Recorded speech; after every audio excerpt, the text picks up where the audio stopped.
Doctor Basavalinga Pattadevaru ಅಮೃತ ಮಹೋತ್ಸವದ ಸಂದರ್ಭದಲ್ಲಿ ಶ್ರೀಗಳು ನಡೆದು ಬಂದ ದಾರಿ ಬಗ್ಗೆ ಹಮ್ಮಿಕೊಳ್ಳಲಾದ ವಿಚಾರ ಸಂಕಿರಣದ ಸಮಾರೋಪ ಸಮಾರಂಭದ ದಿವ್ಯ ಸಾನ್ನಿಧ್ಯವನ್ನು ಹೊಂದಿರುವ ಸ್ವಾಮೀಜಿಗಳೇ,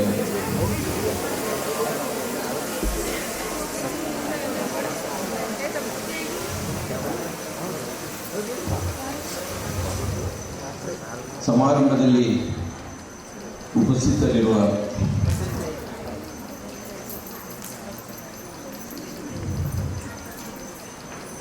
ಎಲ್ಲ ಹಿರಿಯರೇ ಮತ್ತು ಈ ಸೇರಿರುವ ಮಠದ ಭಕ್ತರೇ ಮತ್ತು ಬಂಧುಗಳೇ, ಈ ಸಮಾರಂಭದ ನುಡಿಗಳನ್ನು ಆಡುವ ಅರ್ಹತೆ ಯೋಗ್ಯತೆ ನನಗೇನಿದೆ ಅಂತ ನನಗೆ ಗೊತ್ತಿಲ್ಲ. ನನಗಿಂತ ಹಿರಿಯರಿಲ್ಲ, ಶಿವಭಕ್ತರಿಗಿಂತ ಹಿರಿಯರಿಲ್ಲ. ನಿಮ್ಮ ಪಾದ ಸಾಕ್ಷಿ, ಎಲ್ಲ ಮನಸಾಕ್ಷಿ ಕೂಡಲ ಸಂಗಮ ದೇವರನ್ನು ಗೊತ್ತಿರಾಗಿದೆ. ನಾನು ಸದಾ ನನ್ನನ್ನು ಹಿರಿಯ ಅಂತ ತಿಳ್ಕೊಂಡು ಬಂದು ವಯಸ್ಸಿನಲ್ಲೆಲ್ಲ ಇಂಥ ಒಂದು 75ನೇ ವರ್ಷದ ಸಮಾರಂಭಕ್ಕೆ ಮತ್ತು ಇಂಥದೊಂದು ಸಾಧನೆಯ ಪರ್ವತವನ್ನು ಏರಿದ ಸ್ವಾಮೀಜಿಗಳ ಅಮೃತ ಮಹೋತ್ಸವದ ಸಮಾರೋಪವನ್ನು ಆಡುವ ಯೋಗ್ಯತೆ ನನಗೇನಿದೆ ಅಂತ ನನಗೆ ಗೊತ್ತಿಲ್ಲ. ನಾನು ನಮ್ಮ ಸಿದ್ದಪ್ಪ ಮೂಲಿಗೆಯವರು ಮತ್ತು ಗುರುಬಸವ ಪಟ್ಟದೇವರು ಸ್ವಾಮೀಜಿಗಳು ನನಗೆ ಹೇಳಿದಾಗ ನಾನು ಏನು ಮಾಡ್ಕೊಂಡು ಹೇಳಿದೆ, ಯಾವುದಾದ್ರೂ ಒಂದು ಗೋಷ್ಠಿಯಲ್ಲಿ ಹಾಕಿಬಿಡಿ, ಅಲ್ಲೇ ಬಂದು ಮಾತಾಡಿರ್ತೇನೆ. ನಾನು ಆಮೇಲೆ ಕೇಳಿದೆ, ಸ್ವಾಮೀಜಿಗಳ ಅವರ ಸಾಧನೆ ಬದುಕಿನ ಬಗ್ಗೆ ಏನಾದರೂ ಮಾಹಿತಿ ಇದ್ದರೆ ಕೊಡಿ ನನಗೆ. ನನಗೆ ಭಾಳ ಆಶ್ಚರ್ಯ ಆಗಿದೆ ಏನಂದರೆ, ನಾವೆಲ್ಲ ಬೆಂಗಳೂರಿನಲ್ಲಿ ಇರ್ತೇವೆ, ಇದು ಪ್ರಚಾರದ ಯುಗ. ಇದು ಒಂದು ಸಣ್ಣ ಸಾಧನೆ ಮಾಡಿ ಭಾಳ ದೊಡ್ಡ ಮಟ್ಟದ ಪ್ರಚಾರವನ್ನು ಗಳಿಸುವ ದಿನಗಳಲ್ಲಿ ನಾವು ಇದ್ದೇವೆ. ಆದರೆ ಈ ಸ್ವಾಮೀಜಿಗಳು ಇಷ್ಟೆಲ್ಲ ಸಾಧನೆ ಮಾಡಿದ ನಂತರನೂ ಇವರ ಬಗ್ಗೆ ಅಷ್ಟೊಂದು ಪ್ರಚಾರ ನಮ್ಮ ಜನಮನದಲ್ಲಿಲ್ಲ. ಇದನ್ನು ಕೇಳಿದ ನಂತರ, ಇದನ್ನು ನಾನು ಅರ್ಥ ಮಾಡಿಕೊಂಡ ನಂತರ ಸ್ವಾಮೀಜಿಗಳ ಬಗ್ಗೆ ಇದ್ದ ನನ್ನ ಅಭಿಮಾನ ಮತ್ತು ಗೌರವ 100 ಪಟ್ಟು ಜಾಸ್ತಿ ಆಗಿದೆ. ಬಹುಶಃ ಅವರೊಂದು ಎಲೆಯ ಮರೆಯ ಕಾಯಿಯಾಗಿ ಇಟ್ಕೊಂಡು ತನ್ನ ಸೇವೆಯನ್ನು ಮಾಡಿಕೊಂಡು ತನ್ನ ಸೇವೆಯ ಮೂಲಕವೇ ತನ್ನನ್ನು ಗುರುತಿಸಬೇಕು ಎನ್ನುವ ಕಾರಣಕ್ಕಾಗಿ ಈ ರೀತಿ ಮಾಡಿಕೊಂಡ್ರೆ ಅಂತ ಕಾಣುತ್ತೆ. ಇಂಥವರು ಭಾಳ ಅಪರೂಪದ ಸ್ವಾಮೀಜಿಗಳು. ಇವತ್ತೆಲ್ಲ 5 ಸ್ಟಾರ್ ಸ್ವಾಮೀಜಿಗಳು, ಸೆಲೆಬ್ರಿಟಿ ಸ್ವಾಮೀಜಿಗಳು ನಮ್ಮಲ್ಲಿ ಕಾಣ್ತವೆ. ಒಬ್ಬ ಸೀದಾ ಸಾದಾ ಸಾಮಾನ್ಯ ಮನುಷ್ಯರ ಥರ ಕಾಣೋ ಸ್ವಾಮೀಜಿಗಳು ನಮ್ಮ ಕಣ್ಣಿಗೆ ಬೀಳೋದು ಭಾಳ ಅಪರೂಪ ಇರುತ್ತೆ. ಅಂಥ ಒಂದು ಅಪರೂಪದವಾದ ಒಂದು ಆಧ್ಯಾತ್ಮ ರತ್ನ ಅಂತ ನಾನು ತಿಳ್ಕೊಳ್ತೇನೆ ಸ್ವಾಮೀಜಿಗಳನ್ನು. ಬಹುಶಃ ಆ ಕಾರಣಕ್ಕಾಗಿ ನೀವೆಲ್ಲ ಇಷ್ಟು ಸಂಖ್ಯೆಯಲ್ಲಿ ಬಂದು ಇಷ್ಟೊಂದು ಅಭಿಮಾನದಿಂದ ಈ ಸಮಾರಂಭವನ್ನು ಏರ್ಪಡಿಸಿದ್ದೀರಿ ಅಂತ ನಾನು ತಿಳ್ಕೊಂಡಿದ್ದೇನೆ. ನಾನು ಸ್ವಾಮೀಜಿಯವರ ಬದುಕಿನ ನಾನು ಈ ಸಂದರ್ಭದಲ್ಲಿ ನಾಳೆ ನಾನು ಕೂಡ ಈ ಸಮಾರಂಭದಲ್ಲಿ ಹುಟ್ಟುಹಬ್ಬ ಸಮಾರಂಭದಲ್ಲಿ ಭಾಗವಹಿಸಲಿಕ್ಕೆ ಆಗೋದಿಲ್ಲ. ಅದರಿಂದ ಮುಂಗಡವಾಗಿ ಕೂಡ ಸ್ವಾಮೀಜಿಗಳಿಗೆ ಹುಟ್ಟುಹಬ್ಬದ ಆರ್ಥಿಕ ಶುಭಾಶಯಗಳನ್ನು ಕೂಡ ಸಲ್ಲಿಸ್ತೇನೆ. ಈ ಸಂದರ್ಭದಲ್ಲಿ ನಾವು ಬಸವಲಿಂಗ ಪಟ್ಟದೇವರವರಿಗೆ ಜನ್ಮ ನೀಡಿದ ಮಾತೆಯನ್ನು ಕೂಡ ನಾವು ನೆನಪಿಸಿಕೊಳ್ಬೇಕಾಗುತ್ತೆ ಅಂತ ನಾನು ತಿಳ್ಕೊಂಡಿದ್ದೇನೆ. ಇಂಥ ಒಬ್ಬ ಮಗನನ್ನು ಸಮಾಜಕ್ಕೆ ಕೊಟ್ಟ ಆ ತಾಯಿಗೆ ಕೂಡ ಈ ಸಂದರ್ಭದಲ್ಲಿ ನಾವೆಲ್ಲರೂ ಕೂಡ ಆಭಾರಿಗಳಾಗಿದ್ದೇವೆ. ಯಾವ ತಾಯಿ ಕೂಡ ಆ ಮಗನನ್ನು ಅಷ್ಟು ಸುಲಭದಲ್ಲಿ ಸಮಾಜಕ್ಕೆ ಬಿಟ್ಟುಕೊಡುವುದಿಲ್ಲ. ನನಗೆ ಸ್ವಾಮಿ ವಿವೇಕಾನಂದರ ಬದುಕು ನೆನಪಾಗುತ್ತೆ. ಸ್ವಾಮಿ ವಿವೇಕಾನಂದರು ಭಾಳ ಬಡತನದಿಂದ ಬದುಕಿದ್ರು. ಅಂದರೆ ಅವರ ತಂದೆ ಭಾಳ ಶ್ರೀಮಂತರ ವಕೀಲರಾಗಿದ್ದರು. ಅವರ ಸಾವಿನ ನಂತರ ಭಾಳ ಕಡು ಕಷ್ಟದಿಂದ ಅವರು ಜೀವನ ಸಾಗಿಸ್ತಾ ಇದ್ದರು. ಸ್ವಾಮಿ ವಿವೇಕಾನಂದರು 7 ಮಕ್ಕಳಲ್ಲಿ ಕೊನೆಯವರವರು. ಇವರು ಸ್ವಾಮೀಜಿಗಳಾಗ್ತಾನೆ ಅಂತ ಹೊರಟೋಗ್ತಾರೆ. ಆ ತಾಯಿ ಅವರನ್ನು ಹೆಮ್ಮೆಯಿಂದ ನನ್ನ ಮಗ ಸ್ವಾಮೀಜಿಯಾಗಿ ತಿಳ್ಕೊಂಡು ಅಡ್ಡಾಡ್ತಾರೆ. ಸ್ವಾಮಿ ವಿವೇಕಾನಂದರ ಸಾವಿನ ನಂತರ 8 ವರ್ಷ ಬದುಕಿರುತ್ತಾರೆ. ಬಹಳ ಹೆಮ್ಮೆಯಿಂದ ನನ್ನ ಒಂದು ಮಗನನ್ನು ಸಮಾಜಕ್ಕೆ ಹುಟ್ಟಿದ್ದೇನೆ ಅಂತ ಕೇಳ್ಕೊಂಡು ಹೇಳ್ತಾರೆ. ಈ ರೀತಿಯ ತಾಯಂದಿರು ನಮ್ಮಲ್ಲಿ, ನೀವು ಗಾರ್ಕಿಯನ್ನು ಓದಿದರೆ ಗೊತ್ತಾಗುತ್ತೆ ಆ ತಾಯಿ ಎಷ್ಟು ಮಂದಿಗೆ ಅವ್ರ ಮಕ್ಕಳನ್ನೆಲ್ಲ ಯುದ್ಧಕ್ಕೆ ಕಳಿಸ್ತದೆ. ಇಂಥ ತಾಯಂದಿರು ಬಹಳ ಅಪರೂಪ ನಮ್ಮ ಸಮಾಜದಲ್ಲಿ. ಅದರಿಂದ ಈ ಸಂದರ್ಭದಲ್ಲಿ ನಾವೆಲ್ಲ ಇವರಿಗೆ ಜನ್ಮ ನೀಡಿದ ಮಾತೆಯನ್ನು ಕೂಡ ನೆನೆಸಿಕೊಳ್ಬೇಕಾದ ಅಗತ್ಯ ಇದೆ ಎಂದು ನಾನು ತಿಳ್ಕೊಂಡಿದ್ದೇನೆ. ಸಾಮಾನ್ಯವಾಗಿ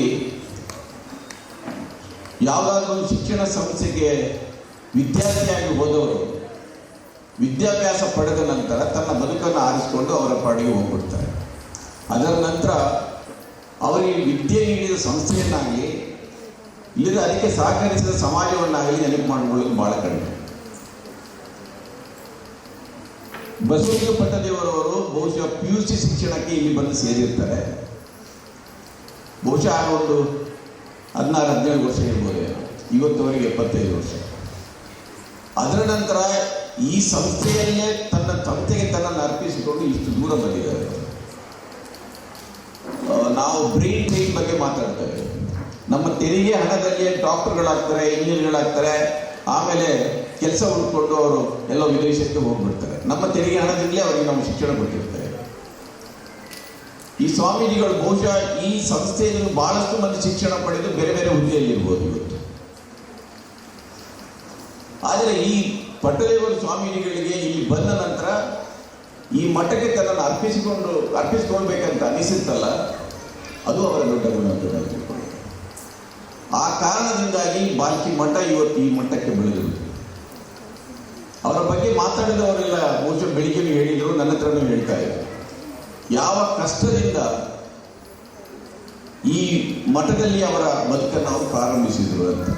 ಒಂದು ಸ್ಥಾನದ ಮನೆಯನ್ನು ಕಟ್ಟಬೇಕಾದ್ರೂ ಕೂಡ ಅವರಿಗೆ ಕಷ್ಟ ಆಗ್ತಾ ಇತ್ತು. ಎಲ್ಲಾದ್ರೂ 100 ರೂಪಾಯಿ ಕಾಣಿಕೆ ಕೊಡ್ತೇನೆ ಅಂತ ಹೇಳಿದ್ರೆ ಅಲ್ಲಿ ಹೋಗ್ತಾ ಇದ್ರು. ಯಾಕಂದ್ರೆ ಅದರಿಂದ ಮಠದ ಖರ್ಚಿಗೆ ಅವರಿಗೆ ಸಾಕಾಗ್ತಿತ್ತು ಅಂತ. ಆಗಲೇ ಕೆಲವರು ದೊಡ್ಡ ದೊಡ್ಡ ಮಠಗಳನ್ನು ನೆನೆಸ್ಕೊಂಡ್ರು. ನಾನು ಬಹಳಷ್ಟು ಮಠಗಳನ್ನು ನೋಡಿದ್ದೇನೆ. ಇವತ್ತು ಕೋಟಿಗಳ ಲೆಕ್ಕದಲ್ಲಿ ವ್ಯವಹಾರ ನಡೆಸುವ ಮಠಗಳಿದೆ. ಈ ಸ್ವಾಮಿ ನಾನು ಕೇಳ್ತಾ ಇದ್ದೆ, ನಿಮ್ಮಲ್ಲಿ ಯಾಕೆ ಇಂಜಿನಿಯರಿಂಗ್ ಕಾಲೇಜ್ ಇಲ್ಲ, ಮೆಡಿಕಲ್ ಕಾಲೇಜ್ ಇಲ್ಲ ಅಂತ. ಇವತ್ತು ಅವರು ಒಂದು ಅನಾಥಾಶ್ರಮವನ್ನು ನಡೆಸ್ತಾ ಇದ್ದಾರೆ. ಬಹುಶಃ ಈ ಹಿಂದಿನ ಗೋಷ್ಠಿಯ ಪ್ರಾರಂಭದಲ್ಲಿ ಒಂದು ಸಣ್ಣ ಮಗು ಬಂದು, ಇಲ್ಲಿ ವಚನಶ್ರೀ ಎನ್ನುವ ಒಂದು ಮಗು ಬಂದು ಅವರ ಇಡೀ ಬದುಕನ್ನು ಬಹುಶಃ ಒಂದು 3-4 ನಿಮಿಷದ ತನ್ನ ನುಡಿಗಳಲ್ಲಿ ಕಟ್ಟಿಕೊಡ್ತು. ಅಷ್ಟು ನಮ್ಗೆ ಆಗಲಿಕ್ಕಿಲ್ಲ, ಅಷ್ಟೊಂದು ಅನುಭವಿಸಿ ಆ ಮಗು ಮಾತಾಡಿದೆ. ಬಹುಶಃ ಅದರ ನಂತರ ಬಹುಶಃ ನಾವು ಮಾತಾಡೋದು ಅದಕ್ಕೆ ಸಮಾನಲ್ಲ ಅಂತ ನಾನು ತಿಳ್ಕೊಳ್ತೇವೆ. ಇಂಥದ್ದೊಂದು ಭಾವನೆಯನ್ನು ಆ ಮಗುವಿನಲ್ಲಿ ಹುಟ್ಟಿಸಿದ್ರಲ್ಲ ಸ್ವಾಮೀಜಿಗಳು, ಅದು ಬಹಳ ಮುಖ್ಯ ಅಂತ ತಿಳ್ಕೊಳ್ತೇವೆ. ಅಂಥದ್ದೊಂದು ಭಾವನೆಯನ್ನು ನಮ್ಮ ಎದೆಯೊಳಗೆ ಮುಟ್ಟಿಸಿದ್ರಲ್ಲ, ಅದು ದೊಡ್ಡದು ಅಂತ ನಾನು ತಿಳ್ಕೊಂಡಿದ್ದೇವೆ. ಒಮ್ಮೆ ನಮ್ಮ ಎದೆ ಒಳಗಡೆ ಅಂಥದ್ದು ಹೊಕ್ಬಿಟ್ರೆ ಆ ನಂತರ ನಾವೇನು ಮಾಡಬೇಕಾಗಿಲ್ಲ. ಆ ಭಾವನೆಯೇ ನಮ್ಮಿಂದ ಆ ಕೆಲಸ ಮಾಡಿಸ್ಕೊಂಡು ಹೋಗುತ್ತೆ. ಈ ರೀತಿ ಬಹಳ ಮಂದಿ ಭಕ್ತರು ಇಲ್ಲಿ ಸ್ವಇಚ್ಛೆಯಿಂದ ಬಂದು ತಮ್ಮ ಸೇವೆ ನೀಡಿಕೆ ಕೊಡ್ತಾ ಇದ್ರೆ ಅದಕ್ಕೆ ಕಾರಣ ಆ ಸ್ವಾಮೀಜಿಗಳ ಹೃದಯ ಅಂತ ನಾನು ತಿಳ್ಕೊಂಡು. ಬಹಳ ಕಷ್ಟಪಟ್ಟಿದ್ದಾರೆ ಸ್ವಾಮೀಜಿಗಳು, ಅವರ ತಾಯಿ ಬಹಳ ಕಷ್ಟಪಟ್ಟಿದ್ದಾರೆ. ಇವತ್ತು ದೊಡ್ಡ ದೊಡ್ಡ ಸ್ವಾಮೀಜಿಗಳ ಜೊತೆ ಇವತ್ತು ಸ್ವಾಮೀಜಿಗಳನ್ನ ಗಾಡ್ಮೆನ್ ಅಂತ ಹೇಳ್ತಾರೆ, ದೇವಮಾನವ ಅಂತ ಹೇಳ್ತಾರೆ. ಯಾರೋ ಮಾತಾಡ್ತಾ ಹೇಳ್ತಾ ಇದ್ರು, ಒಂದು ಅನಾಥ ಮಗುವಿಗೋಸ್ಕರ ಸ್ವಾಮೀಜಿಗಳು ಕೋರ್ಟ್ ಮೆಟ್ಲು ಹತ್ತಿದ್ರಂತ. ಕೋರ್ಟ್ ಮೆಟ್ಲು ಹತ್ತಿದ್ದ ಸ್ವಾಮೀಜಿಗಳು ಬಹಳ ಮಂದಿ, ಅದಕ್ಕೆ ಕಾರಣ ಬೇರೆ ಇರುತ್ತೆ. ಆ ಮಕ್ಕಳನ್ನ ಶೋಷಣೆ ಮಾಡಿದ ಕಾರಣಕ್ಕಾಗಿ ಕೋರ್ಟ್ ಮೆಟ್ಟಿಲು ಹತ್ತಿದವರಿದ್ದಾರೆ. ಈ ಸ್ವಾಮೀಜಿಗಳ ಮಹತ್ವವನ್ನು ನಾವು ಅರ್ಥ ಮಾಡಿಕೊಡ್ಬೇಕಾದ್ರೆ ಅಂಥ ಸ್ವಾಮೀಜಿಗಳನ್ನು ನಾವು ನೆನಪು ಮಾಡ್ಕೊಳ್ಬೇಕು. ಒಮ್ಮೊಮ್ಮೆ ಬೇರೆ ಬೇರೆ ರಾಜ್ಯಗಳಲ್ಲಿ ಇರೋ ಸ್ವಾಮೀಜಿಗಳನ್ನು ನಾನು ನೋಡಿದ್ದೇನೆ. ಕೆಲವರು ಇವತ್ತು ಜೈಲಲ್ಲಿದ್ದಾರೆ. ಅವರು ಕೂಡ ಸ್ವಾಮೀಜಿಗಳಂತೆ ತಿಳ್ಕೊಂಡವರು, ಅದೇ ರೀತಿ ಕಾವಿ ಬಟ್ಟೆ ಹಾಕೊಂಡವರು. ಆದರೆ ಅವರು ಜೈಲಿಗೆ ಕೋರ್ಟ್ಗೆ ಹೋದ ಕಾರಣವೇ ಬೇರೆ, ಪಟ್ಟದೇವರ ಸ್ವಾಮೀಜಿಗಳು ಕೋರ್ಟ್ಗೆ ಹೋದ ಕಾರಣವೇ ಬೇರೆ. ಇದು ಸ್ವಾಮೀಜಿಯವರ ವೈಶಿಷ್ಟ್ಯ ಅಂತ ನಾನು ತಿಳ್ಕೊಂಡು.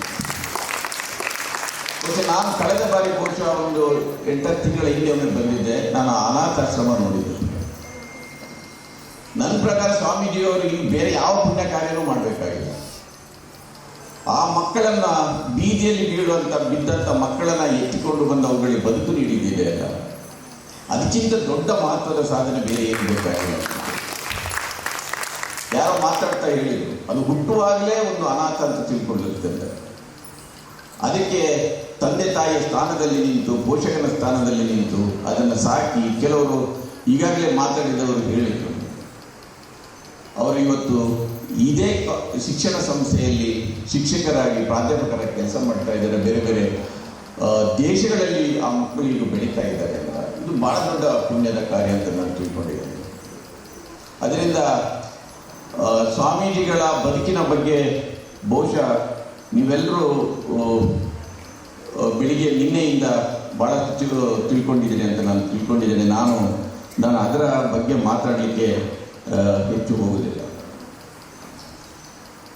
ನನಗೆ ಇದನ್ನು ರಾಷ್ಟ್ರೀಯ ವಿಚಾರ ಸಂಕಿರಣ ಅಂತ ಇದನ್ನು ಹಮ್ಮಿಕೊಂಡಿದ್ದಾರೆ. ಈ ಕರ್ನಾಟಕದಲ್ಲಿ ಹುಟ್ಟಿದವರು, ಇಲ್ಲದಿದ್ದರೆ ಬಸವಣ್ಣನವರನ್ನು ಓದಿದವರು ಬಸವಣ್ಣನ ಪ್ರಭಾವದಿಂದ ಮುಕ್ತಿ ಆಗಲಿಕ್ಕೆ ಸಾಧ್ಯವೇ ಇಲ್ಲ, ಯಾರಾದರೂ. ಅದರಿಂದ ನಾನು ಕೂಡ ಬಸವಣ್ಣನವರನ್ನು ಜ್ಞಾನಗುರು ಅಂತಲೇ ಸ್ವೀಕರಿಸಿದವರು. ಬಸವ ಚಳವಳಿಯನ್ನ ಒಂದು ಸಮಾಜ ವಿಜ್ಞಾನಿಯ ದೃಷ್ಟಿಯಿಂದ ಹೆಚ್ಚು ವಿಶ್ಲೇಷಣೆ ಇವತ್ತಿಗೂ ಮಾಡಿಲ್ಲ ಅಂತ ನನಗೆ ಅನಿಸುತ್ತೆ. ಇದೊಂದು ವಿಶಿಷ್ಟವಾದ ಚಳವಳಿ. ಅದನ್ನು ಈ ವೇದಿಕೆಯಲ್ಲಿ ಮಾತ್ರ ಹೇಳಲಿಕ್ಕೆ ಸಾಧ್ಯ ಇದೆ ಅಂತ. ಯಾಕಂದರೆ ಈ ವೇದಿಕೆಗೆ ಆ ನೈತಿಕತೆ ಇದೆ ಅಂತ. ಬಸವ ತತ್ವವನ್ನು ಅನುಷ್ಠಾನಕ್ಕೆ ತಂದ ನೈತಿಕತೆ ಈ ಮಟ್ಟಕ್ಕೆ ಇದೆ ಎನ್ನುವ ಕಾರಣಕ್ಕಾಗಿ ಇಲ್ಲಿ ಅದನ್ನು ಆತ್ಮಾವಲೋಕನ ಮಾಡಿಕೊಳ್ಳಬಹುದು. ಹಿಂದಿನ ಗೋಷ್ಠಿ ಅಧ್ಯಕ್ಷ ಸ್ಥಾನದಲ್ಲಿ ಇದು ಮಾತಾಡಿದವರು ಹೇಳಿದರು, ನಾವು ಮಾಡಬೇಕಾದ ಆತ್ಮಾವಲೋಕನ ಏನು ಎಂಬುದನ್ನು. ಬಸವ ಚಳವಳಿ ಇಂಥದ್ದೊಂದು ವಿಶಿಷ್ಟ ಚಳವಳಿ ಅಂದರೆ ಅದು ಕೇವಲ ಧಾರ್ಮಿಕ ಚಳವಳಿ ಅಲ್ಲ. ಅದರಲ್ಲಿ ದಲಿತ ಚಳವಳಿನೂ ಇದೆ, ಅದರಲ್ಲಿ ಒಂದು ಮಹಿಳಾ ಚಳವಳಿನೂ ಇದೆ, ಅದರಲ್ಲಿ ಒಂದು ಭಾಷಾ ಚಳವಳಿನೂ ಇದೆ, ಅದರಲ್ಲಿ ಒಂದು ರೈತ ಚಳವಳಿನೂ ಇದೆ, ಅದರಲ್ಲಿ ಸಾಂಸ್ಕೃತಿಕವಾದ ಚಳವಳಿನೂ ಇದೆ, ಅದರಲ್ಲಿ ರಾಜಕೀಯ ಚಳವಳಿನೂ ಇದೆ. ನೀವು ಜಗತ್ತಿನ ಎಲ್ಲ ಕ್ರಾಂತಿಗಳನ್ನು ನೀವು ಬೇಕಾದರೆ ಒಂದು ಕಡೆಗೆ ಇಟ್ಟು ನೋಡಿ, ಅದೊಂದು ವರ್ಗ ಸಂಘರ್ಷಕ್ಕಾಗಿ ನಡೆಯುತ್ತಿರುವ ಕ್ರಾಂತಿ ಇರ್ಬೋದು, ಇಲ್ಲಿಂದ ಅಧಿಕಾರ ಕೇಂದ್ರಿತವಾದ ನಡೆದ ಕ್ರಾಂತಿ ಇರ್ಬೋದು. ಆದರೆ ಈ ರೀತಿಯ ಒಂದು ಸಮಗ್ರ ಸ್ವರೂಪದ ಒಂದು ಚಳವಳಿ, ಒಂದು ಕ್ರಾಂತಿ ವಿಶ್ವದ ಯಾವ ಮೂಲೆಗಳಲ್ಲೂ ಕೂಡ ನಡೆದಿಲ್ಲ. ಅದು ಬಸವಣ್ಣನ ಚಳವಳಿಯಿಂದ ಮಾತ್ರ ಸಾಧ್ಯ ಆಗಿದೆ. ಅದರಿಂದ ಬಸವ ಚಳವಳಿಯನ್ನು ನಾವು ಗುರುತಿಸಿದ್ರೆ ಅದು ರೈತ ಚಳವಳಿ, ಮಹಿಳಾ ಚಳವಳಿ, ದಲಿತ ಚಳವಳಿ, ಕಾರ್ಮಿಕ ಚಳವಳಿ, ಸಾಂಸ್ಕೃತಿಕ ಎಲ್ಲ ಚಳವಳಿಗಳನ್ನು ಕೂಡ ಗುರುತಿಸಿದಾಗ ಆಗುತ್ತೆ. ಇದು ಈ ಚಳವಳಿ ಇರುತ್ತಿದೆ. ಬಸವಣ್ಣನವರನ್ನು ಸಾಂಸ್ಕೃತಿಕ ನಾಯಕ ಅಂತ ರಾಜ್ಯ ಸರ್ಕಾರ ಘೋಷಿಸಿದಾಗ ಬಹಳ ಮಂದಿ ಎಲ್ಲ ಕೆಲವರು ಕೇಳಿದರು, ಕುವೆಂಪುವನ್ನು ಘೋಷಿಸ್ಬೋದಿತ್ತು, ಇಲ್ಲ ಮತ್ತೊಬ್ಬರು ಯಾರನ್ನು ಘೋಷಿಸ್ಬೋದಿತ್ತು ಇತ್ಯಾದಿ ಮಾತುಗಳು. ನಾನು ಒಂದು ಕಡೆ ಇದನ್ನು ಹೇಳಿದ್ದೆ, ನೀವು ಬಸವಣ್ಣನವರ ಇಡೀ ತತ್ವ, ಅವರ ಚಿಂತನೆಯನ್ನು ನೋಡಿದರೆ ಬಸವಣ್ಣನ ಒಳಗಡೆ ಒಬ್ಬ ಬುದ್ಧ ಇದ್ದಾರೆ, ಬಸವಣ್ಣನ ಒಳಗಡೆ ಒಬ್ಬ ಅಂಬೇಡ್ಕರ್ ಇದ್ದಾರೆ, ಬಸವಣ್ಣನ ಒಳಗಡೆ ಒಬ್ಬ ಗಾಂಧೀಜಿ ಇದ್ದಾರೆ, ಬಸವಣ್ಣನ ಒಳಗಡೆ ಒಬ್ಬ ಪೆರಿಯಾರ್, ನಾರಾಯಣ ಗುರು, ಜ್ಯೋತಿಬಾ ಫುಲೆ, ಕುವೆಂಪು ಅಂದಾಗಿ ಎಲ್ಲ ಮಹನೀಯರು ಬಸವಣ್ಣನ ಚಿಂತನೆ ಒಳಗಡೆ ಇದ್ದಾರೆ. ಅದರಿಂದ ಬಸವಣ್ಣನನ್ನು ಸಾಂಸ್ಕೃತಿಕ ನಾಯಕ ಅಂತ ಘೋಷಿಸಿದಾಗ ಅದು ಎಲ್ಲ ಮಹನೀಯರನ್ನು ಕೂಡ ಸಾಂಸ್ಕೃತಿಕ ನಾಯಕರಂತ ಘೋಷಿಸಿದಾಗ ಆಗುತ್ತೆ. ಅದಕ್ಕಾಗಿ ಬಸವಣ್ಣನವರನ್ನು ಸಾಂಸ್ಕೃತಿಕ ನಾಯಕರು. ಇದು ಕೇವಲ ಮಾತಿಗೆ ಹೇಳುವುದಲ್ಲ, ನೀವು ಎಲ್ಲರ ಚಿಂತನೆಗಳನ್ನ, ಅದರ ಸಾರವನ್ನು ನೋಡಿ, ಬಸವ ಚಿಂತನೆಯಲ್ಲಿ ಅದೆಲ್ಲವೂ ಅಡಗಿದೆ. ಅದಕ್ಕಾಗಿ ಬಸವಣ್ಣ ನಿಜವಾದ ಸಾಂಸ್ಕೃತಿಕ ನಾಯಕ ಅಂತ ನಾನು ತಿಳ್ಕೊಂಡಿದ್ದೀನಿ. ನಾವು ಇದರಲ್ಲಿ ಮಾಡಬೇಕಾದ್ರೆ ನಮ್ದೊಂದು ಜವಾಬ್ದಾರಿ ಕೂಡ ಇದೆ, ನಿಮ್ಮೆಲ್ಲರ ಜವಾಬ್ದಾರಿ ಇದೆ. ಯಾವ ರೀತಿ ಬಸವಣ್ಣನ ಒಳಗಡೆ ಈ ಮಹನೀಯರಿದ್ದಾರೆ, ಅದೇ ರೀತಿ ಆ ಮಹನೀಯರ ಒಳಗಡೆ ಕೂಡ ಬಸವಣ್ಣ ಇದ್ದಾರೆ. ಅಂಬೇಡ್ಕರ್ ಒಳಗಡೆನೂ ಬಸವಣ್ಣ ಇದ್ದಾರೆ, ಗಾಂಧೀಜಿ ಒಳಗಡೆನೂ ಬಸವಣ್ಣ ಇದ್ದಾರೆ, ನಾರಾಯಣ ಗುರು ಒಳಗಡೆನೂ ಬಸವಣ್ಣ ಇದ್ದಾರೆ, ಪೆರಿಯಾರ್ ಒಳಗಡೆನೂ ಬಸವಣ್ಣ ಇದ್ದಾರೆ. ಅದರಿಂದ ಆ ಮಹನೀಯರ ಅನುಯಾಯಿಗಳನ್ನು ಕೂಡ ನಾವು ಒಟ್ಟಿಗೆ ಸೇರಿಸ್ಕೊಂಡು ಹೋಗಬೇಕು. ಅದೊಂದು ಜವಾಬ್ದಾರಿ ಕೂಡ ಬಸವಣ್ಣಗಳ ಮೇಲೆ. ಮಠ ಕೆಲಸವನ್ನು ಮಾಡ್ತದೆ. ಅದಕ್ಕೆ ಹೇಳ್ತಾ ಇದೆ, ಈ ಮಠಕ್ಕೆ ಅದರಲ್ಲಿ ಈ ಮಠದಲ್ಲಿ ಹೇಳಲಿಕ್ಕೆ ಕಾರಣ ಏನಂದ್ರೆ ಈ ವೇದಿಕೆಗೆ ನೈತಿಕತೆ ಇದೆ ಎನ್ನುವ ಕಾರಣ. ಬಹಳ ಮಂದಿ ಈ ಸಾಂಸ್ಕೃತಿಕ ನಾಯಕ ಅಂತ ಘೋಷಿಸಿದಾಗ ಒಂದು ಮಾತು ಬಂತು, ಇಲ್ಲಿ ರಾಜಕೀಯಕ್ಕೆ ಮಾಡಿರ್ಬೋದು ಅಂತ. ನಮಗೆ ನಾವು ತಿಳ್ಕೊಳ್ಬೇಕಾಗಿರೋದು ಏನಂದ್ರೆ, ಈ ಬದುಕಲ್ಲಿ ಪ್ರಜಾಪ್ರಭುತ್ವದ ವ್ಯವಸ್ಥೆಯಲ್ಲಿ ಪ್ರತಿಯೊಬ್ಬರೂ ರಾಜಕಾರಣಿಗಳು, ಪ್ರತಿಯೊಂದು ಚಟುವಟಿಕೆಗಳು ಕೂಡ ರಾಜಕೀಯ ಇರಬೇಕು ನನ್ನ ಪ್ರಕಾರ. ಅದು ಪಕ್ಷದ ರಾಜಕೀಯ ನಾನು ಹೇಳ್ತಾ ಇಲ್ಲ. ಯಾರಾದರೂ ಹಸಿದವನಿಗೆ ಅನ್ನ ಕೊಟ್ಟು ರಾಜಕೀಯ ಮಾಡುತ್ತಿದ್ರೆ ಮಾಡಲಿ ಅವರು, ಅಕ್ಷರ ಕೊಟ್ಟು ರಾಜಕೀಯ ಮಾಡಿದರೆ ಮಾಡಲಿ ಅವರು, ಆರೋಗ್ಯ ಕೊಟ್ಟು ರಾಜಕೀಯ ಮಾಡಿದರೆ ಮಾಡಲಿ ಅವರು, ಅನಾಥಾಶ್ರಮ ಅನಾಥ ಮಕ್ಕಳಿಗೆ ಆಶ್ರಯ ಕೊಟ್ಟು ರಾಜಕೀಯ ಮಾಡಿದರೆ ಮಾಡಲಿ ಅವರು. ಒಂದು ಸರ್ಕಾರ ಈ ರೀತಿ ಯೋಚನೆ ಮಾಡಿದರೆ ಸಾಂಸ್ಕೃತಿಕ ನಾಯಕನಂತ ಗುರುತಿಸುವ ಮೂಲಕ ಮತ್ತು ಬಸವ ತತ್ವವನ್ನು ತನ್ನ ಆಡಳಿತದಲ್ಲಿ ಅನುಸರಿಸುವ ಮೂಲಕ ನಾನು ರಾಜಕೀಯ ಮಾಡ್ತೇನೆ ಅಂತ ಹೇಳಿದರೆ ನನ್ನ ಪ್ರಕಾರ ಅವರು ಮಾಡಬೇಕು ಅಂತ. ಪ್ರತಿಯೊಬ್ಬರು ಅದನ್ನು ಮಾಡಬೇಕು, ಪ್ರತಿಯೊಂದು ಸರ್ಕಾರನೂ ಅದನ್ನು ಮಾಡಬೇಕು, ಪ್ರತಿಯೊಂದು ಪಕ್ಷನೂ ಅದನ್ನು ಮಾಡಬೇಕು. ಬಸವ ತತ್ವದಿಂದ ಆಚೆ ಈಚೆ ಸರಿದು ಮಾಡುವುದಲ್ಲ, ಅದರ ಅಡಿಯಲ್ಲಿ ಆ ಕೆಲಸವನ್ನ ಮಾಡಬೇಕು. ಅದರಿಂದ ಅಂಥ ರಾಜಕೀಯ ಬಂದರೆ ಅದನ್ನು ನಾವು ಸ್ವಾಗತ ಮಾಡಬೇಕಂತ ನಾನು ತಿಳಿದಿದ್ದೇನೆ. ಇವತ್ತು ನಾನು ಹೆಚ್ಚು ಮಾತಾಡಲಿಕ್ಕೆ ಹೋಗುವುದಿಲ್ಲ. ಆದರೆ ಆಗಲೇ ಹಿಂದಿನ ಕೋಚಿನ ಅಧ್ಯಕ್ಷರು ಆತ್ಮಾವಲೋಕನಕ್ಕೆ ಕರೆ ಕೊಟ್ಟಾಗ ನನಗೆ ಅನಿಸಿತು ಇದರ ಬಗ್ಗೆ ನಾವು ಮಾತಾಡಬೇಕಾಗಿತ್ತು. 12ನೇ ಶತಮಾನದಲ್ಲಿ ಬಸವಣ್ಣನವರು ಒಂದಷ್ಟು ಆಶಯಗಳನ್ನು ವ್ಯಕ್ತಪಡಿಸಿದರು. ಅವರ ಚಿಂತನೆ ಏನಿದೆ,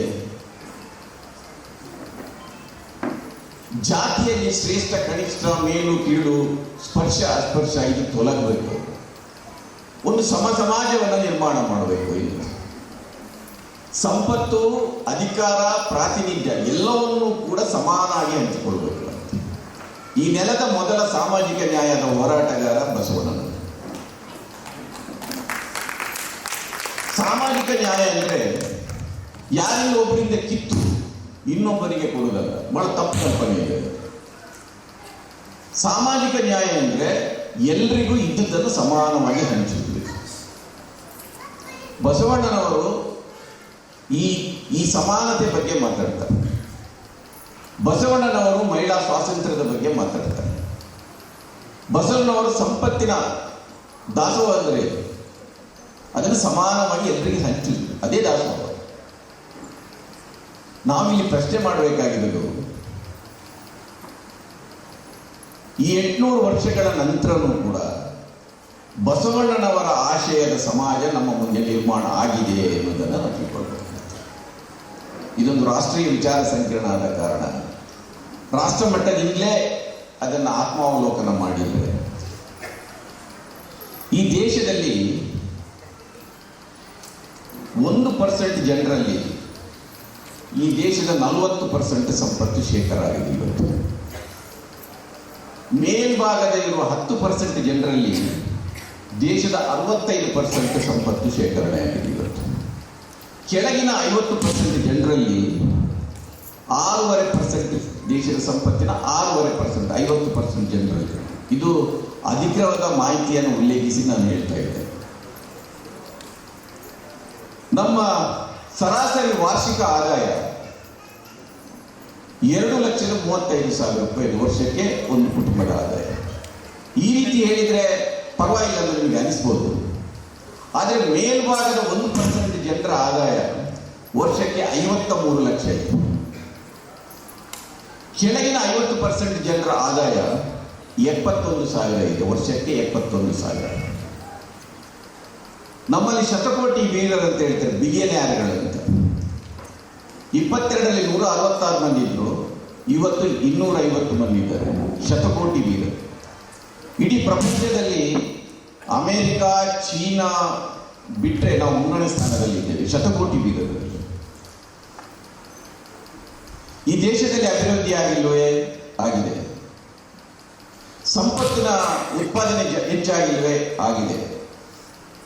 ಆದರೆ ಅದರ ಸಮಾನವಾದ ಹಂಚಿಕೆ ಆಗಿಲ್ಲ. ಬಸವಣ್ಣ ಹೇಳಿದ್ದೀರಿ, ದಾಸೋಹ ರೀತಿ ಈ ಬಡವರು ಮತ್ತು ಶ್ರೀಮಂತರ ನಡುವಿನ ಅಂತರ ಇದೆಯಲ್ಲ, ಅದು ಈ 75 ವರ್ಷಗಳಲ್ಲಿ ಸ್ವಾತಂತ್ರ್ಯ ಸಿಕ್ಕ 75 ವರ್ಷಗಳಲ್ಲಿ ಅದು ಕಡಿಮೆ ಆಗಬೇಕಿತ್ತು. ಅಂತರ ಬಡವರು ಮತ್ತು ಶ್ರೀಮಂತರ ನಡುವಿನ ಅಂತರ ಅದು ಹೆಚ್ಚಾಗಿದೆ. ಬಸವಣ್ಣ ಇದನ್ನು ಬಯಸಿದ್ದಲ್ಲ ಅಂತ. ಬಸವಣ್ಣ ಹೇಳಿದ್ದು ಸಂಪತ್ತಿನ ಸಮಾನವಾದ ಹಂಚಿಕೆ ಆಗಬೇಕು. ನೀವು ಕಾಯಕ ಏನು ಮಾಡ್ತೀರಿ, ಸಂಗ್ರಹ ಮಾಡ್ತೀರಿ, ಅದನ್ನು ಸಮಾನವಾಗಿ ದಾಸೋಹದಲ್ಲಿ ಹಂಚಬೇಕು.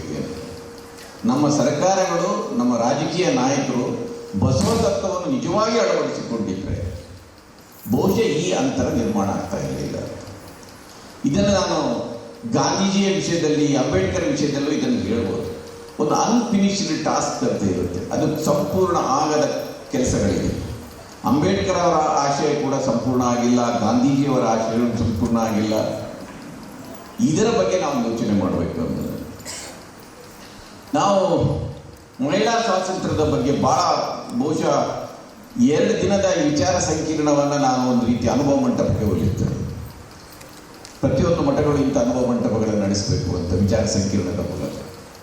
ಇದರಲ್ಲಿ ಬಹಳಷ್ಟು ಚರ್ಚೆ ಆಗಿರ್ಬೋದು. ಬಸವಣ್ಣನ ಅನುಭವ ಮಂಟಪದಲ್ಲಿ ಬಸವಣ್ಣನ ಕೇವಲ ಜಾತಿ ತಾರತಮ್ಯದ ಬಗ್ಗೆ ಮಾತ್ರ ವಿರುದ್ಧ ಬಸವಣ್ಣ ಹೋರಾಡಿದ್ದಲ್ಲ, ಲಿಂಗ ತಾರತಮ್ಯದ ವಿರುದ್ಧನೂ ಹೋರಾಡಿದರು. ಅನುಭವ ಮಂಟಪದಲ್ಲಿ ಹೆಣ್ಣು ಮಕ್ಕಳಿಗೆ ಗಂಡು ಮಕ್ಕಳಿಗೆ ಸಮಾನವಾದ ಅವಕಾಶಗಳನ್ನು ಕೊಟ್ಟರು. ವೈಶ್ಯರ ಮಕ್ಕಳನ್ನು, ವೈಶ್ಯರನ್ನು ಕೂಡ ತಮ್ಮ ಜೊತೆ ಸೇರಿಸಿಕೊಂಡ್ರು. ಅವರಿಂದ ವಚನಗಳನ್ನು ಬರೆದರು. ಸೂಲೆ ಸಂಕವನ ಹೆಸರು ನಿಮಗೆಲ್ಲ ಗೊತ್ತಿರುತ್ತೆ. ಆದರೆ ಇಷ್ಟು ವರ್ಷಗಳ ನಂತರ ಆ ಮಹಿಳಾ ಸ್ವಾತಂತ್ರ್ಯವನ್ನು ನಾವು ಸಾಕಾರಗೊಳಿಸಲಿಕ್ಕೆ ಸಾಧ್ಯ ಆಗಿದೆ ಎನ್ನುವುದನ್ನು ನೋಡಬೇಕು. ಬಸವಣ್ಣನ ಆಶಯ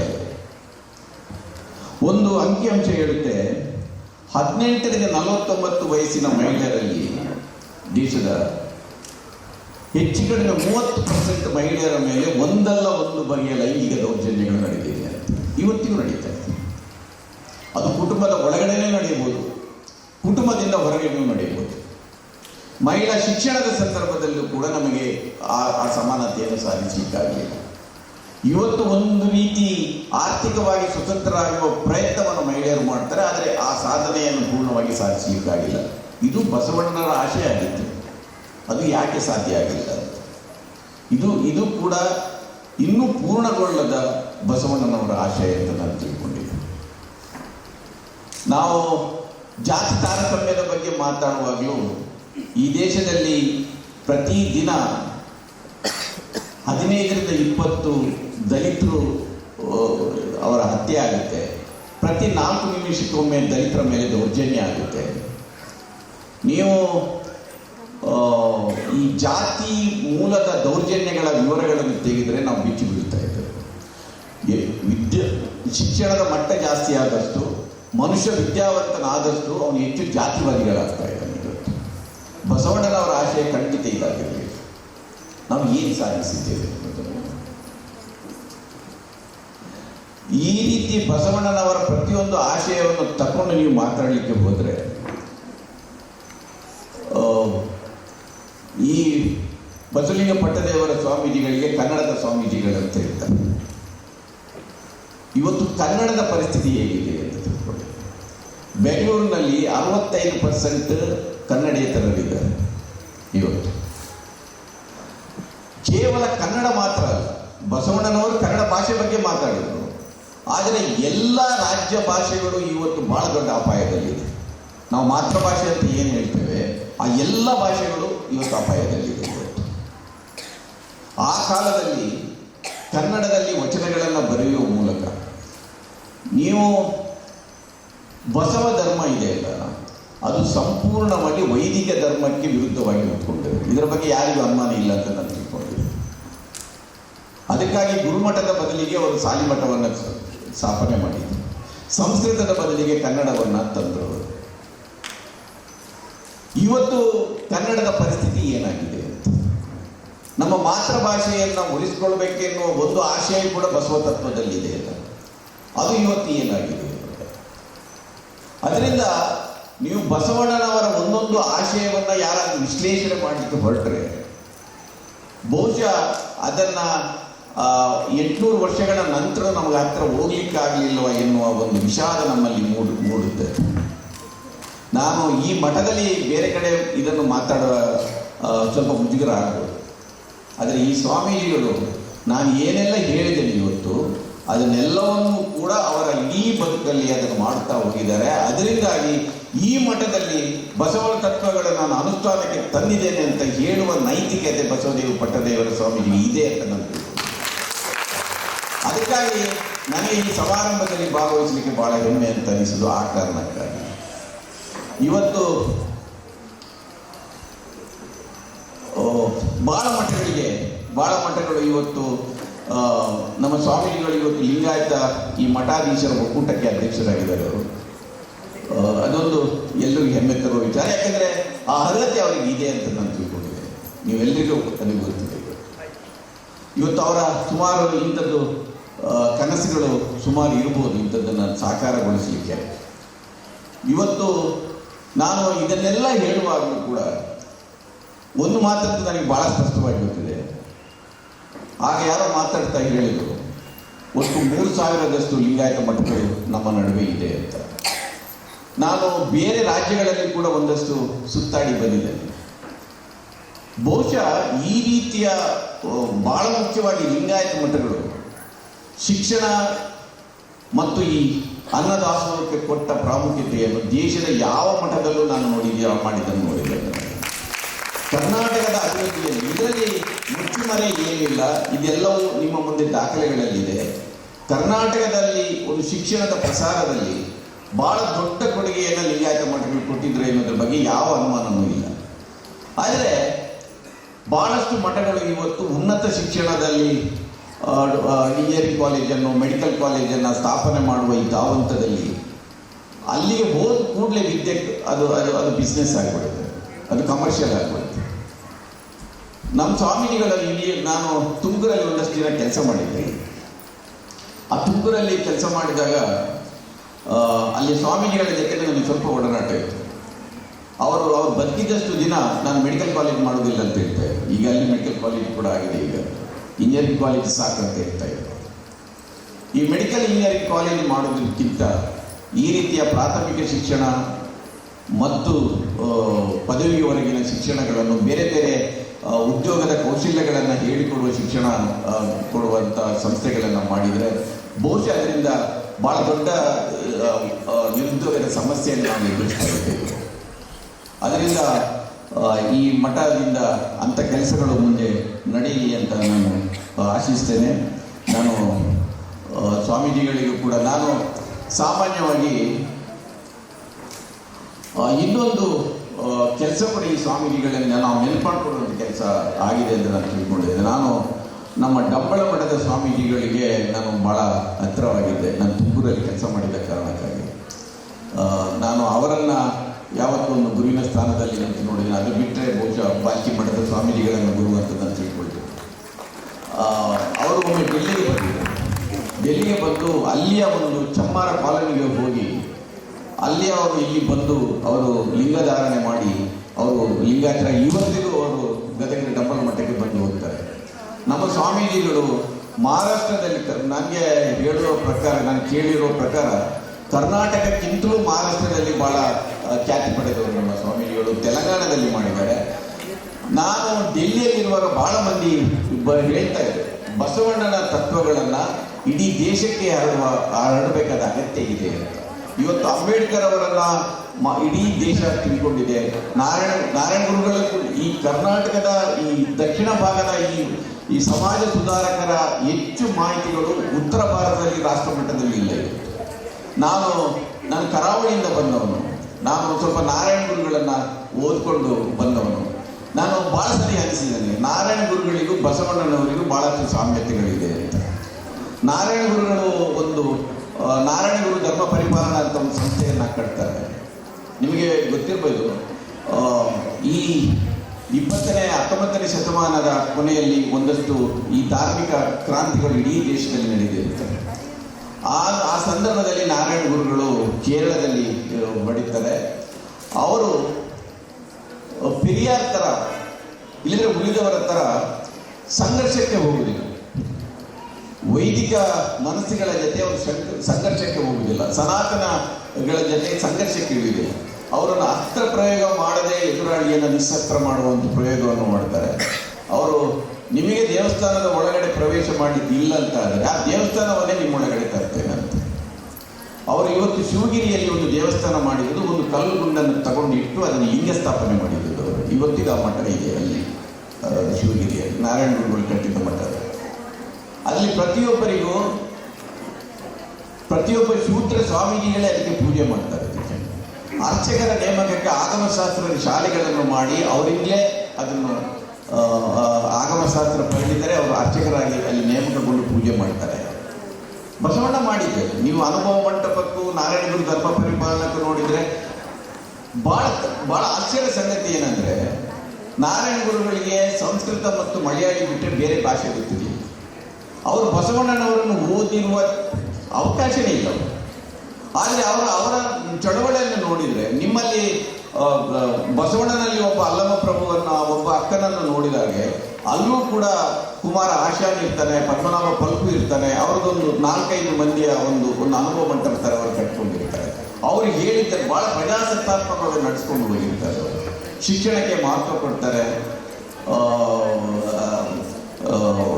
ರಾಜಕೀಯದ ಪ್ರಾತಿನಿಧ್ಯಕ್ಕೆ ಚಳವಳಿಗಳನ್ನು ಅವರು ಶಿಷ್ಯರು ನಡೆಸ್ತಾ ಇದ್ದಾರೆ. ಅದರಿಂದ ನಾನು ಭಾಳ ಸಂದರ್ಭ ಕೆಲವು ವಿದ್ವಾಂಸರಿಗೆ ಹೇಳಿದೆ, ನಾರಾಯಣ ಗುರು ತತ್ವ ಮತ್ತು ಬಸವ ತತ್ವದ ಸಂಬಂಧದ ಬಗ್ಗೆ ಯಾರಾದರೂ ಸಂಶೋಧನೆ ಮಾಡಬೇಕು ಅಂತ. ಇಂಥದ್ದು ಹಾಗೆ ನೋಡಿದರೆ ಬಸವಣ್ಣನವರ ತತ್ವದಲ್ಲಿಯೇ ಪ್ರಜಾಪ್ರಭುತ್ವದ ಎಲ್ಲ ಲಕ್ಷಣಗಳಿದೆ. ಒಂದು ಸಂಸತ್ ಮಾಡಬೇಕಾದ ಕೆಲಸ, ಒಂದು ಸಂವಿಧಾನ ಹೇಳುವ ಭಾತೃತ್ವ, ಸ್ವಾತಂತ್ರ್ಯ, ಸಮಾನತೆ ಎಲ್ಲವೂ ಕೂಡ ಬಸವ ತತ್ವದಲ್ಲಿ ಇದೆ. ಅದರಿಂದ ಮೊದಲ ಸಂವಿಧಾನವನ್ನು ಕೊಟ್ಟವರು ಬಸವಣ್ಣ ಅಂತ ಅನಿಸುತ್ತೆ. ಅಂಬೇಡ್ಕರ್ ಅವರು ಅದರಿಂದ ಎಷ್ಟು ಪ್ರೇರಣೆ ಪಡೆದರೆ ನನಗೆ ಗೊತ್ತಿಲ್ಲ. ಅದರಿಂದ ಪ್ರತಿಯೊಬ್ಬ ಮಹನೀಯನ ತತ್ವದಲ್ಲಿ ಕೂಡ ಒಂದು ಸಾಮ್ಯತೆ ಇದೆ. ಅದರಿಂದ ಒಬ್ಬ ಬಸವಣ್ಣನನ್ನು ಗುರುತಿಸುವ ಮೂಲಕ ನಾವು ಎಲ್ಲರನ್ನು ನಾವು ಗೌರವಿಸಿದಂತಾಗುತ್ತೆ. ಬಸವಣ್ಣನ ವಿಶೇಷತೆ ಅಂದರೆ ಅದೇ ಅಂತ ತಿಳ್ಕೊಂಡಿದ್ದೇನೆ. ಇವತ್ತು ಬಾಲ್ಕಿ ಮಠ ಉಳಿದ ಎಲ್ಲ ಮಠಗಳಿಗೆ ಒಂದು ಮಾದರಿ ಆಗಬೇಕಂತ ನನಗೆ ಅನಿಸುತ್ತೆ. ಈಗ ಬಾಲ್ಕಿಯ ಮಠಕ್ಕೆ ಭಾಳ ದೊಡ್ಡ, ಬಹುಶಃ ನನಗನಿಸಿದಾಗೆ ಅವರಿಗೆ ಸಂಪತ್ತಿಗಿಂತ ಹೆಚ್ಚು ಸಾಲ ಇರಬೇಕು ಅಂತ ನನಗನಿಸಿದೆ. ಈ ಎಲ್ಲ ಬಿಲ್ಡಿಂಗ್ಗಳನ್ನು ಇದೆಲ್ಲ ನೋಡಿದರೆ ಬಹುಶಃ ಸಂಪತ್ತಿಗಿಂತ ಹೆಚ್ಚು ಸಾಲ ಇರ್ಬೋದು ಅವರಿಗೆ.